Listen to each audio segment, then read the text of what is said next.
Today's novel idea is, your Earthling character gets dropped into a fantasy world. They can't speak the language.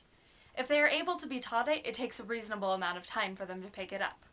2 weeks is not reasonable. Courtesy of cjlistro.blogspot.com, link in the underbar. Anna awoke in a large sunny field. This distressed her, as she had fallen asleep in her bed. She sat up. A small brown creature jumped back, startled by her sudden movement. She looked at it, then blinked and looked again. It was rather the size and general shape of a rabbit. But it was not a rabbit.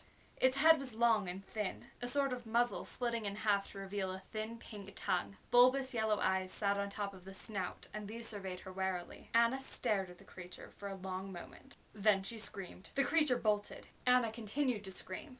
It wasn't that the creature was particularly frightening, it was just so alien. Over her screaming, Anna could not hear the approaching footsteps. When a hand grasped her arm, the scream stuck in her throat. Trembling, she turned to see who stood beside her. It was a woman of about her own age, with pale pink hair and wide orange eyes. She spoke softly, a gentle smile on her face, but Anna could not understand the words. The hand on her arm certainly felt real, and Anna doubted her imagination was powerful enough to conjure this up as a dream. But if it was real? She nearly fainted, but the woman caught her. "Kagadai," she said. She helped Anna to her feet and guided her towards a clump of trees, keeping up a constant flow of dialogue as she went. Her tone was soothing, but the fact that she did not understand a word kept Anna from feeling comforted. They reached the trees. Anna noticed that the bark was silvery instead of brown, and the leaves were blue. "I suppose if I let everything shock me, it's going to be a long day," she thought. The strange woman led Anna to a cottage made from the silvery wood of the forest. "Jak Vialino?" she said, and Anna gathered from her tone and the way the woman looked at her that it was a question. But how could she answer? Seeing Anna's confusion, the woman waved a hand, spoke some more, and led her guest inside. The room was sparsely but comfortably furnished. A fire was burning, and over it hung a kettle from which a peculiar smell was emanating. To Anna, it smelled like an Indian restaurant. The woman led Anna to a scrubbed silverwood table, around which sat 4 straight-backed chairs with hand-stitched cushions. Once Anna was seated, the woman started ladling food into bowls. Anna watched her. She noticed that the woman's pink hair looked quite natural. She wore a short brown dress with black pants that flared at the ankles. Her shoes were very square and flat. Anna thought she was very pretty, in spite of the peculiarity of pink hair and orange eyes.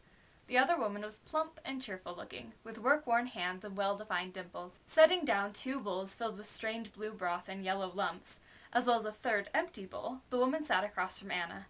Placing her hands on her cheeks, the woman closed her eyes and hummed. Anna watched her, wondering if she should mimic the woman or what. Before she reached a decision, the woman lowered her hands and opened her eyes. "Vlan," she said, gesturing to Anna's bowl. She then began to eat. Picking up a flat, spoon-like instrument, Anna took a tentative bite of the blue broth. It tasted like nothing she had ever eaten before, kind of spicy and a little bitter. It was surprisingly good. Anna tucked in with a grateful smile. She wondered why there was a 3rd bowl, but knew that asking was pointless. The woman smiled and laid a hand on her chest.